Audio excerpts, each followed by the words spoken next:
أشهد أن محمد رسول الله.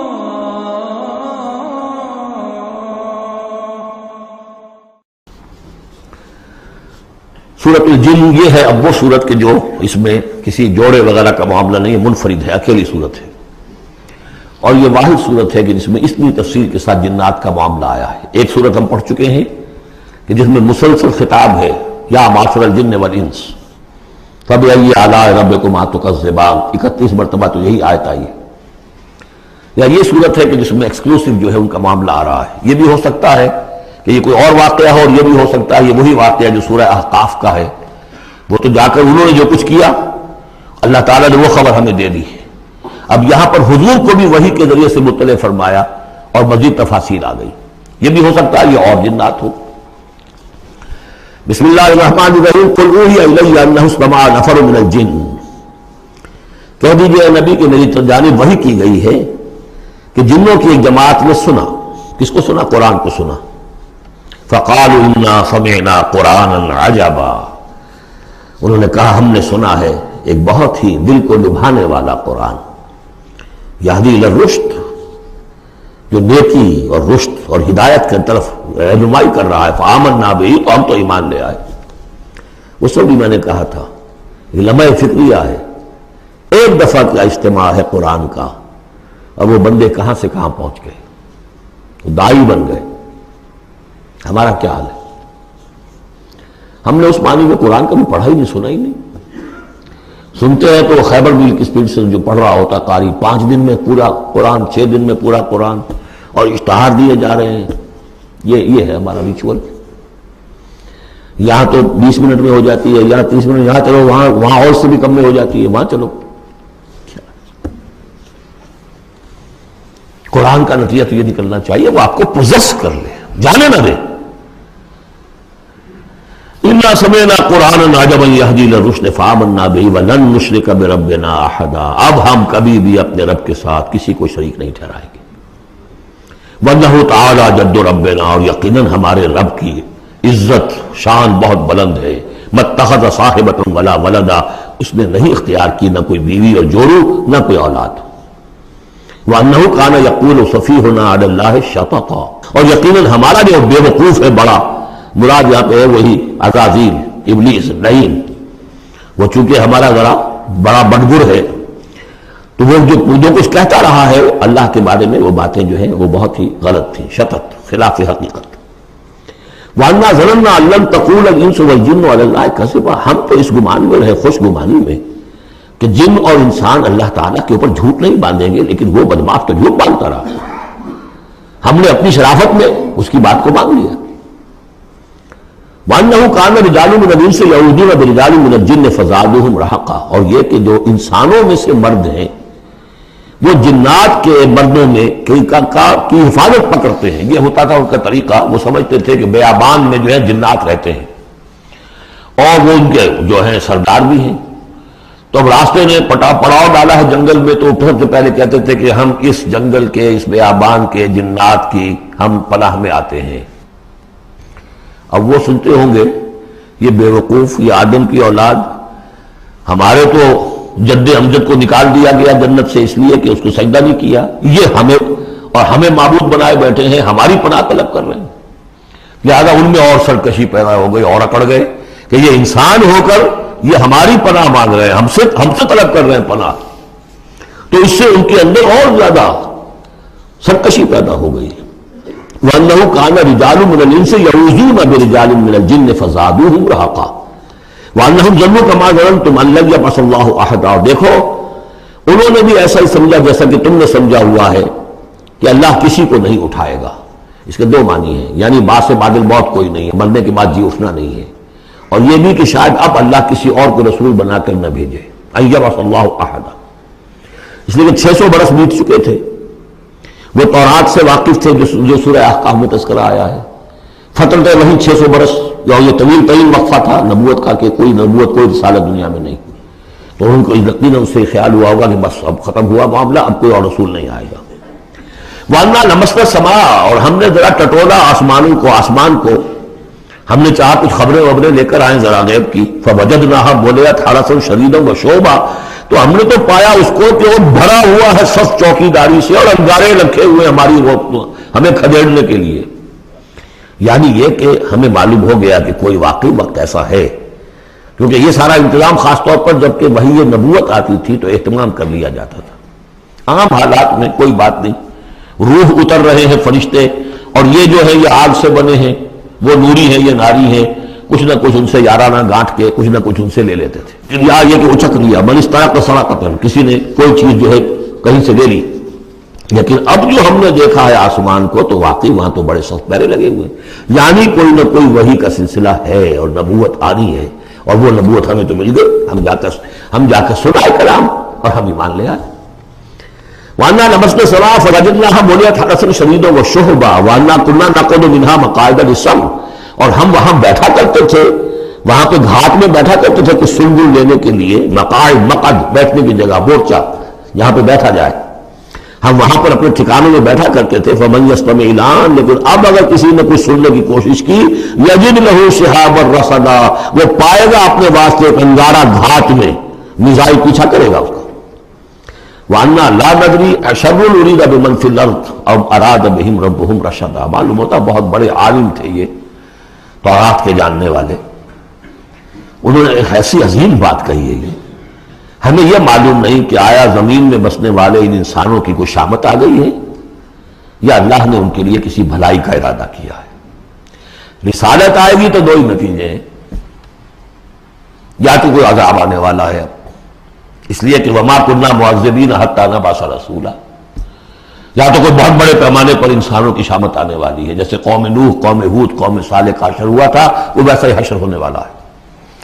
اللہ نظری ہم نہیں جانتے. اشر ارید بمن فی الارض، زمین والوں کے لیے کسی شر کا فیصلہ کیا گیا ہے، ام اراد بہم ربہم رشدا، یا ان کے لیے ان کے رب نے بھلائی کا خیر کا ارادہ کیا ہے. ظاہر بات ہے نبوت اور رسالت محمدی خیر پر منتج ہوئی.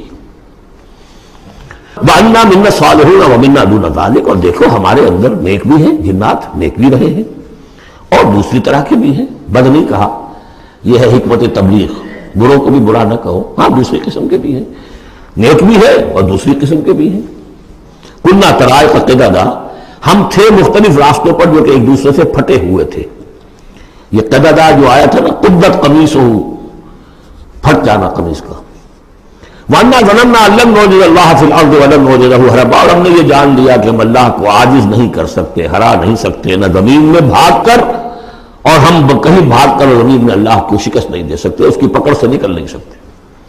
وَأَنَّا لَمَّا سَمِعْنَا الْهُدَىٰ آمَنَّا بِهِ، اور ہم نے تو جب وہ ہدایت سنی، الہدا سنا، اس کی استماع ہم نے کیا، ہم تو اس پر ایمان لے آئے. فَمَن يُؤْمِن بِرَبِّهِ فَلَا يَخَافُ بَخْسًا وَلَا رَهَقًا، تو جو کوئی بھی ایمان لائے گا اپنے رب پر، اسے کوئی خوف نہیں ہوگا کہ نہ اسے کوئی نقصان دیا جائے گا، نہ اس پر کوئی زبردستی ہوگی، کوئی زیادتی ہوگی. جیسے جیسے ان کے اعمال صالحہ ہیں پورے پورے اللہ تعالیٰ ان کا اجر ان کو دے دے گا. وَأَنَّا مِنَّا الْمُسْلِمُونَ وَمِنَّا الْقَاسِطُونَ، اور دیکھو ہمارے اندر وہ بھی ہیں جو فرما بردار ہیں اور وہ بھی ہیں جو بے انصافی کرتے ہیں. یہ قسط کے لفظ کے ساتھ سمجھ لیجئے، جب یہ ثلاثی مجرد میں آتا ہے تو قاسط اس میں فاعل بنا، وہ ناانصاف کے معنی میں ہے. یہ باب افعال کے خواص میں سے ہے، سلب ماخذ اس کو کہتے ہیں. جب باب افعال میں آئے گا تو اس کے معنی ہے عدل و انصاف، اور جب ثلاثی مجرد میں آئے گا تو ناانصافی. قاسطون فمن اسلم فاولئک تحروا رشدا، جو لوگ اسلام لے آئے، اطاعت قبول کر لی، تو انہوں نے تو گویا کہ ڈھونڈ نکالی خیر کی راہ، نیکی کی راہ انہوں نے تلاش کر لی. وَأَمَّا الْقَاسِطُونَ، اور جو بے انصاف فَكَانُوا لِجَهَنَّمَ حَطَبًا، وہ لوگ جو ہے پھر جہنم کا ایندھن بن کر رہیں گے. یہاں تک ان کی تقریر ہے جو انہوں نے تبلیغ کی ہے. اب جو بات آگے آ رہی ہے یہ خود اللہ کی طرف سے کلام ہے. أَن لَّوِ اسْتَقَامُوا عَلَى الطَّرِيقَةِ لَأَسْقَيْنَاهُم مَّاءً غَدَقًا، اور یہ کہ یہ اگر لوگ اپنے اس طریقے پر جو طریقہ انبیاء کا تھا، جو آدم نے دیا تھا، جو نوح نے دیا تھا، یہ چلتے رہتے تو ہم انہیں خوب پلاتے، پانی بھر بھر کر خوب سیراب کرتے ان کو. یہاں لفظ طریقت آیا ہے قرآن میں، شریعت طریقت. ثم جعلناک علی شریعت من الامر، شریعت اور یہ طریقت دونوں کا مفہوم ایک ہے، طریقہ اور شریعت. لیکن یہ کہ اس کا استعمال ہو رہا ہے کہ شریعت سے مراد لی جاتی ہے جو دین کی کا قانون ہے، اس کے ظاہری پہلو، قانونی پہلو. اور طریقت اسی کے باطنی پہلو کا نام ہے کہ ایک نماز ہے، وضو کیسے کرو گے، کیا فرائض ہیں، کیا نوافل ہیں، کیا کام رہ گیا تو وضو نہیں ہوا، یہ شریعت بتائے گی، یہ آپ کو فقیہ بتائیں گے، یہ آپ کو مفتی حضرات بتائیں گے۔ لیکن نماز کی اصل روح تو ہے خشوع اور خضوع، حضور قلب، یہ پھر طریقت کی طرف منتقل کر دیا گیا، بدقسمتی سے پھر ان کو پھاڑ دیا گیا، وہ علیحدہ علیحدہ ہو گئے۔ یہ سب چیزیں یکجا ہونی چاہیے تھی۔ اور جو ہمارے اولین صوفیاء ہیں وہ بہت بڑے عالم بھی تھے، ایسے نہیں تھے کہ صرف صوفی تھے، وہ بہت بڑے مفتی بھی ہوتے تھے، بلکہ اولین کیا اس دور میں بھی جو میں نے آپ کو بتایا تھا کہ قاضی صلاح اللہ پانی پتی رحمۃ اللہ علیہ وہ مفتی بھی ہیں، مفسر بھی ہیں، محدث بھی ہیں، اور بہت بڑے مرشد بھی ہیں، میرزا مذہب جانے جانا شہید کے خلیفہ ہیں۔ اور یہ سب شیخ احمد سرہندی رحمۃ اللہ علیہ کا جو سلسلہ ہے، سلسلہ مجددیہ نقشبندیہ، اس کے بزرگ ہیں، تو وہ ہے وہ جامع صفات لوگ۔ لنفتنہم فیہ، اور یہ بھی جو ہم کو باری پلاتے اور سیراب کرتے، یہ بھی اس لیے تاکہ ان کو اور جانچے اور پرکھے اور امتحان لے۔ ایک امتحان غربت میں ہے، ایک امتحان تمنگری میں ہے، ایک امتحان فاقے میں ہو رہا ہے، ایک امتحان ہو رہا ہے کہ کثرت سے نے دے رکھا ہے۔ ومن یعرض عن ذکر ربہ، اور جو کوئی بھی اعراض کرے گا اپنے رب کے ذکر سے، یسلکہ عذابا صعدا، تو وہ چلے گا، وہ ڈال دے گا اس کو چڑھتے عذاب میں، اللہ تعالیٰ ایسے عذاب میں صعدا جس کی شدت بڑھتی چلی جائے گی۔ وَأَنَّ الْمَسَاجِدَ لِلَّهِ فَلَا تَدْعُوا مَعَ اللَّهِ أَحَدًا، اور دیکھو مسجدیں اللہ کے لیے ہیں۔ مسجد سے مراد مسجد سجدے کی جگہ بھی ہے، اور مسجد سے مراد سجدے کے یہ اعضاء بھی ہیں، یہ پیشانی اور یہ ناک اور یہ ہاتھ اور یہ پاؤں، ایڑیاں، وہ پنجے، یہ سارے جو ہیں یہ سجدے کے جو جسم کے حصے ہیں۔ یہ مسجدیں بھی اور سجدے کی جگہ بھی للہ ہے، سب اللہ کی ملکیت ہے۔ فَلَا تَدْعُوا مَعَ اللَّهِ أَحَدًا، اللہ کے ساتھ کسی اور الہ کو مت پکارو۔ وَأَنَّهُ لَمَّا قَامَ عَبْدُ اللَّهِ يَدْعُوهُ كَانُوا يَكُونُونَ عَلَيْهِ لِبَدًا، اور یہ اب یہاں پھر قول آ گیا ہے انہی کا جنات کا کہ جب وہ عبداللہ کو ہم نے دیکھا وہ کھڑا تھا، وہ قرآن پڑھ رہا تھا، وہ نماز پڑھا رہا تھا، لما قام عبداللہ یدعوہ، اسے پکار رہا تھا اللہ کو، اللہ کا بندہ، کانوا یکونون علیہ لبدا، وہ تو ایسے ہو رہے تھے سننے والے گویا کہ اس کے اوپر ٹھٹ کے ٹھٹ جمع ہو جائیں گے وہاں پر، لیکن یہ کہ وہ ایمان نہیں لا رہے تھے۔ قل انما ادعو ربی، کہہ دیجئے اے نبی صلی اللہ علیہ وسلم، دیکھو میں پکارتا ہوں اپنے رب کو، ولا اشرک بہ احدا، اس کے سوا میں کسی اور کو شریک کرنے کے لیے تیار نہیں۔ قل انی لا املک لکم ضرا ولا رشدا، کہہ دیجئے مجھے کوئی اختیار حاصل نہیں ہے تمہارے لیے، نہ کسی نقصان کا اور نہ کسی راہ پر لانے کا، میں تمہیں ہدایت نہیں دے سکتا۔ وہ آیت یاد کر لیجئے، انک لا تہدی من احببت ولکن اللہ یہدی من یشاء، اے نبی آپ ہدایت نہیں دے سکتے جسے بھی چاہیں، وہ تو اللہ ہی ہدایت دیتا ہے جس کو چاہتا ہے۔ قل انی لن یجیرنی من اللہ احد ولن اجد من دونہ ملتحدا، کہہ دیجئے میں ہرگز نہ پاؤں گا کہ مجھے اللہ کے سوا کوئی پناہ دے سکے، یجیرنی من اللہ احد، اللہ کی پکڑ سے بچانے کے لیے مجھے کوئی پناہ دے سکے میں نہیں پاؤں گا، ولن اجد من دونہ ملتحدا، اور اللہ کے سوا میں کہیں جو ہے کوئی اپنا سر چھپانے کی جگہ نہیں پاؤں گا، الا بلاغا من اللہ ورسالاتہ، الا یہ کہ میں اس کی طرف سے پیغامات اور اس کی طرف سے تبلیغ کا فریضہ سر انجام دوں۔ اگر میں نے یہ کام نہیں کیا تو میں پکڑا جاؤں گا۔ فَلَنَسْأَلَنَّ الَّذِينَ أُرْسِلَ إِلَيْهِمْ وَلَنَسْأَلَنَّ الْمُرْسَلِينَ، ہم تو پوچھ کر رہیں گے ان سے بھی جن کی طرف رسولوں کو بھیجا، اور پوچھ کر رہیں گے رسولوں سے بھی۔ وَمَنْ يَعْصِ اللَّهَ وَرَسُولَهُ، جو کوئی بھی اللہ اور اس کے رسول کی نافرمانی کرے گا، فَإِنَّ لَهُ نَارَ جَهَنَّمَ خَالِدِينَ فِيهَا أَبَدًا، تو اس کے لیے تو پھر جہنم کی آگ ہے جس میں وہ ہمیشہ ہمیشہ رہے گا۔ حَتَّى إِذَا رَأَوْا مَا يُوعَدُونَ، یہاں تک کہ جب وہ دیکھیں گے جس چیز کی انہیں دھمکی دی جا رہی ہے، فَسَيَعْلَمُونَ مَنْ أَضْعَفُ نَاصِرًا وَأَقَلُّ عَدَدًا، اس وقت انہیں معلوم ہو جائے گا کون کمزور ہے مددگاروں کے اعتبار سے اور کون اقلیت میں ہے تعداد کے اعتبار سے۔ وہ تانے دیتے تھے نا کہ دیکھو محمد تمہارے پاس تو بیٹھے بھی ہوتے ہیں تو ہمارے کمی کاری بڑے لوور طبقات کے لوگ، اور وہ بھی چند ہوتے ہیں، دیکھو جا کے ابو جہل کی محفل بھری ہوئی ہے، بڑے بڑے لوگ بیٹھے ہوئے وہاں پر، اس وقت معلوم ہو جائے گا من اضعف ناصرا واقل عددا۔ یہ سورہ مریم میں بہت تفصیل سے یہ مضمون آیا ہے۔ قل ان ادری اقریب ما توعدون ام یجعل له ربی امدا، کہہ دیجئے نبی مجھے یہ معلوم نہیں ہے آیا جس چیز کا تم سے وعدہ کیا جا رہا ہے، جس چیز کی دھمکی دی جا رہی ہے، وعدہ اور وعید بنیاد ایک ہی ہے، اصل میں اصل الفاظ ایک ہی ہے، وعید دھمکی، وعدہ لیکن حروف اصلی وہی ہے. آیا وہ قریب آ چکی ہے اسے، یا ام یجعل لہ ربی امدا، یا یہ کہ میرا رب اس کے لیے ابھی کچھ مہلت دے، کوئی تمہاری رسی دراز کرے، یہ میں نہیں جانتا. یہ سورہ انبیاء کے آخر میں بھی آیا تھا، بڑی ندری قریب بعید ما توعدون، کہہ دیجئے نبی میں نہیں جانتا کہ جس چیز کا تم سے وعدہ کیا جا رہا ہے وہ قریب آ چکی ہے یا بھی دور ہے. عالم الغیب، وہی ہے غیب کا جاننے والا. فلا یظہر علی غیبہ احدا، وہ اپنے غیب پر کسی کو مطلع نہیں کرتا، الا من ارتضی من رسول، سوائے جس کو وہ چاہے اپنے رسولوں میں سے. یہ بہت اہم قانون ہے قرآن کا، اور اس میں سارا مسئلہ علم غیب کا حل ہوتا ہے. ایک بات تو یہ کہ ہمارے جو بھی بریلوی بھائی ہیں وہ بھی مانتے ہیں، 4 باتیں وہ مانتے ہیں. 3 میں نے ایک مرتبہ تحقیق کی تھی بڑی مفصل، جا کر بعد لوگوں سے ملاقات کی، ابھی میں طالب علم تھا. کہا دیکھیے ہم ثابت مانتے ہیں اس بات کو، نبی کا علم ذاتی نہیں عطائی ہے، اللہ نے جو دیا وہی ہے. نبی کا علم قدیم نہیں، حادث ہے، پہلے نہیں تھا پھر ہو گیا، اللہ نے دے دیا تو ہو گیا. اور نبی کا علم غیر محدود نہیں، محدود ہے. میں نے کہا یہ 3 باتیں جو شخص مان لے، میرا اس سے اب کوئی جھگڑا نہیں رہا. لیکن ہمارے ہاں کچھ لوگوں نے ایک ڈیفینیشن کر لی علم غیب کی. علم غیب وہ ہے جو بغیر کسی کے بتائے خود حاصل ہو جائے. اس اعتبار سے تو میرے پاس بھی علم غیب ہے نہیں، یعنی کسی کے پاس کوئی علم ہے ہی نہیں. ہمیں دیا اساتذہ نے دیا، حضور کو دیا اللہ نے دیا، جبریل کو دیا اللہ نے دیا. اس معنی میں تو ذاتی علم تو کوئی بھی نہیں مانتا کسی کا. علم تو دینے سے ہوتا ہے. البتہ علم غیب کسے کہتے ہیں؟ وہ چیزیں جو ہماری نگاہوں سے چھپا دی گئی ہیں، وہ عالم غیب ہے. جنت ہے، دوزخ ہے، فرشتے ہیں، یہ سب کیا ہے؟ عالم غیب. تو نبیوں کو تو کچھ نہ کچھ حصہ اس کا دکھایا جاتا ہے تو نبی بنتے ہیں نا، ورنہ میرے اور نبی میں فرق کیا ہوا پھر؟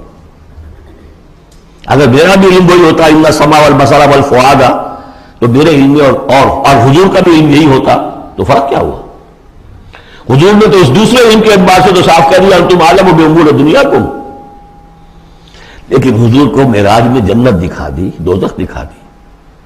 زمین پر رہتے ہوئے آپ نماز پڑھا رہے تھے، غالباً وہ جو کہ نماز پڑھائی جاتی ہے جبکہ بارش نہیں ہوتی، استسقاء کی نماز، اسی کے دوران اچانک ایک دفعہ آپ آگے بڑھے. لوگ حیران ہوئے کیا ہوا ہے، ایک دفعہ پیچھے ہٹے. لوگوں نے پوچھا بعد میں کہ حضور یہ نماز کا حصہ تھا، یعنی ہم بھی پھر استدعا کیا کریں اس نماز کے اندر؟ فرمایا نہیں، اصل میں میرے سامنے جنت لے آئی گئی، اب بے اختیار میرا ہاتھ بڑھ گیا کہ میں اس کا پھل توڑ لوں، اور میرے سامنے اس کے بعد دوزخ لے آئی گئی، اور اس کا جو بمکا آیا گرمی کا، اس سے میں بے اختیار پیچھے ہٹا. دنیا میں سیر کرا رہے ہیں. بہرحال یہ غیب ہی میں سے ہے. البتہ کوئی غیب، یہ جو مانے اللہ نبی کے لیے وہ کافر ہے، اور وہ مانتے ہیں، بریلوی بھی مانتے ہیں. کل غیب کا کوئی سوال ہی نہیں. نبی کا علم محدود ہے، نبی کا علم حادث ہے، نبی کا علم عطائی ہے. 3 باتیں مان لیجئے. باقی نبی کا علم کتنا تھا کتنا نہیں تھا، یہ میں کون ہوں ناپنے والا اور آپ کون ہیں ناپنے والے. دیا اللہ نے جو دیا، بتایا جو بتایا، اللہ اللہ اور خیر صلی اللہ. تو یہ عالم الغیب وہ ہے غیب کا جاننے والا. فلا یظہر علی غیبہ احدا، تو وہ نہیں مطلع کرتا اپنے غیب پر کسی کو. ہاں الا من ارتضی من رسول، سوائے اپنے رسولوں کے. کذالک نری ابراہیم ملکوت السماوات والارض، ہم نہیں پڑھ چکے؟ ابراہیم کو بھی ملکوت دکھائے، حضور کو معراج کی سیر کرائی. الا من ارتضی من رسول فانہ یسلک من بین یدیہ ومن خلفہ رصدا، جس کو رسول بناتا ہے، غیب کی خبریں دیتا ہے، پھر اس کے آگے اور پیچھے وہ اپنے باڈی گارڈ رکھتا ہے، چوکیدار رکھتا ہے. یسلک من بین یدیہ، اس کے سامنے بھی، ومن خلفہ، پیچھے سے بھی چوکیدار، حفاظت کرنے والے. لیعلم ان قد ابلغوا رسالات ربہم، تاکہ یہ بات بالکل واضح ہو جائے کہ انہوں نے واقعتاً اپنے رب کے پیغامات پہنچانے کا حق ادا کر دیا. جیسا کہ حضور نے پوچھ کر جواب لیا تھا، انا نشہد انک قد بلغت الرسالۃ وادیت الامانۃ وکشفت الغمۃ ونصحت الامۃ، ہم گواہ ہیں حضور. واحاط بما لدیہم، اور اللہ تعالیٰ جو کچھ ان کے پاس ہے سامنے سب کا احاطہ کیے ہوئے ہے. واحصا کل شیء عددا، اور ہر شے کی اس کی جو انوینٹری ہے وہ بڑی مکمل ہے، کوئی چیز وہاں سے غائب ہونے والی نہیں ہے. ہر ایک کا عدد کے ساتھ حساب کتاب کا اس نے رکھا ہوا ہے.